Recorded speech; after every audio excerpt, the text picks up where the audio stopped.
आपके पास में बाइक है, कार है, एक्सयूवी है, बस है, ट्रक है, प्लेन है। नहीं नहीं, प्लेन नहीं, वही वाहन आने चाहिए जो मोटर व्हीकल एक्ट के अंदर आते हैं। तो इन सभी वाहनों का आपका चालान भी कटता होगा, जैसे कि आरसी का, लाइसेंस का, या फिर पीयूसी का, सीट बेल्ट का, और हेलमेट का, ईटीसी वगैरह वगैरह। तो इन सभी चालानों को कैसे लगते हैं, यानी जो चालान है वह कौन सा रूल तोड़ने पर कौन सा चालान लगता है और कितने का चालान लगता है, तो इस वीडियो में हम छोटे से लेकर बड़े तक सभी चालानों को जानेंगे। तो मेरा नाम है एडवोकेट एमजे और मैं झुंझुनू राजस्थान से बिलोंग करता हूँ और झुंझुनू सेशन कोर्ट में एडवोकेट हूँ। तो बिना टिकट यात्रा करने पर जो एमवी एक्ट की धारा है 178 के तहत आपको 500 रुपए तक का जुर्माना देना पड़ सकता है। तो सबसे बड़े की बात करें तो वह क्या हो सकता है, तो वह 1000 नहीं, 2000, 5000, 10,000, 15, 20,000 नहीं, इससे भी ज्यादा। तो अब हम इन सभी चालानों को कैसे सस्ते के अंदर सलटा सकते हैं और निपटा सकते हैं, तो इसके लिए आपको क्या करना होगा, इसके लिए आपको मेरे पास में आना होगा। तो इसके बाद अब हम जान लेते हैं कि कौन कौन सी धाराओं के तहत कौन कौन से चालान और कितने के चालान आपके लग सकते हैं। इसके बाद में 180 को हम जान लेते हैं।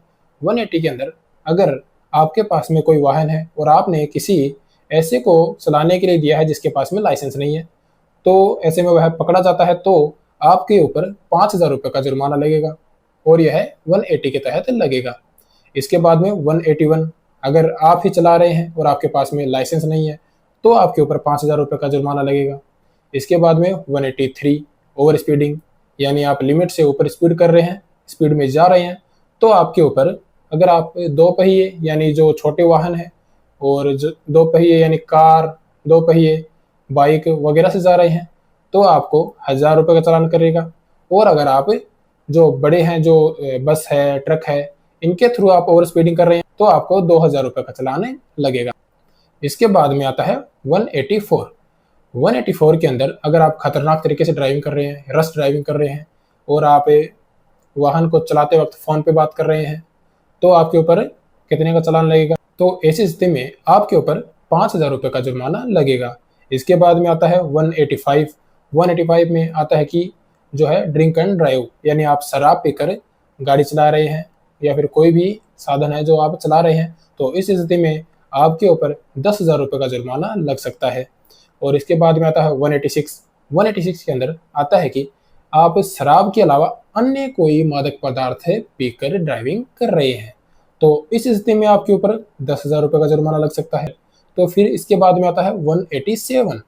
187 बताता है कि आप किसी व्यक्ति को एक्सीडेंट कर देते हैं, आपने एक्सीडेंट कर दिया और आप वहां से भाग जाते हैं, तो आता है 187। इसके लिए 5,000 रुपये का जुर्माना है। 187 के बाद में आता है 189।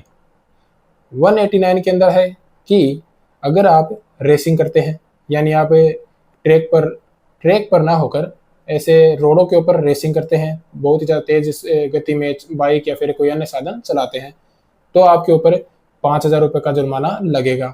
इसके बाद में आता है 190। 190 के अंदर पीयूसी, अगर आपके जो वाहन है उसकी पीयूसी नहीं है, तो इस स्थिति में पीयूसी ना होने पर 10,000 रुपये का जुर्माना आप पर लग सकता है। इसके बाद में 192।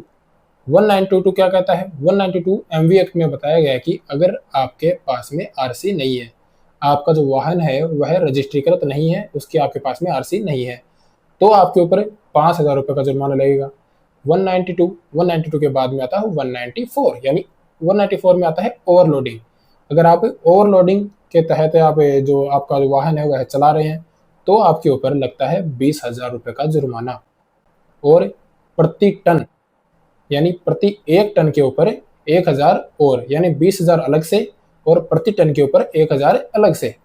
इसके बाद में 194 का ए, यानी 194 का सबसेक्शन ए, इसके अंदर बताया गया है, ये भी है ओवरलोडिंग से रिलेटेड, लेकिन यहाँ पर किसी कोई सामान ना होकर यात्री हैं, यानी जो बसेज हैं वह ओवरलोडिंग करके चलाता है, तो इस स्थिति में जो ओवरलोडिंग का जो चालान है वह लगेगा 20,000 एक लगेगा और उसके ऊपर जो प्रति व्यक्ति का 1,000 ऊपर से लगेगा। इसके बाद में 194 बी, यह है सीट बेल्ट का, इसका 1,000 रुपये का चालान लगेगा। 194 सी, इसके अंदर जो टू व्हीलर है वह उसके ऊपर ओवरलोडिंग करता है, यानी 3 सवारी बिठाता है या फिर कोई ज़्यादा ही सामान लेके चलता है, तो इस स्थिति में वह चालान लगता है, उसके लिए 2000 रुपये का चालान लगेगा।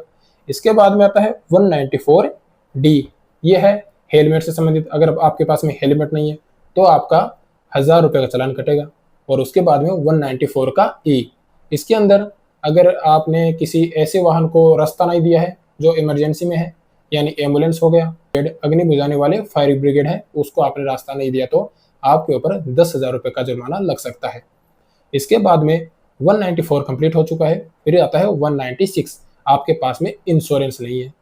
इंश्योरेंस नहीं होने पर आपके ऊपर 2000 रुपये का जुर्माना लगेगा। और इसके बाद में आता है लास्ट, जो है सबसे ज़्यादा, वह है 199A। अगर कोई नाबालिग बच्चा है और उसे आपने ड्राइविंग के लिए जो है वाहन दिया है और उसे पुलिस पकड़ लेती है, तो इस स्थिति में जो गाड़ी का ड्राइवर है या फिर उसके अभिभावक हैं, उनके ऊपर 25,000 रुपये का जुर्माना लगेगा और पुलिस वाहन को जब्त भी कर सकती है। तो यहाँ तक तो हमने जान लिया है कि जो कौन कौन से रूल तोड़ने पर कौन कौन से आपका चालान कट सकते हैं। इसके बाद में इनको सस्ते में कैसे निपटाया जाए, तो सस्ते में निपटाने के लिए आप किसी भी एडवोकेट से कॉन्टैक्ट कर सकते हैं। वह आपकी जो चालान है उसे कोर्ट के द्वारा सस्ते में सलटा सकता है, उसे निपटा सकता है। तो चैनल को लाइक करें, सब्सक्राइब करें, और अगर आपका कोई डाउट रह गया हो तो कमेंट बॉक्स में ज़रूर बताइएगा, मैं उसका जवाब ज़रूर दूंगा। आज के लिए बस इतना ही। यहाँ तक बने रहने के लिए धन्यवाद। आशा करता हूँ आपको अच्छे से समझ में आया होगा।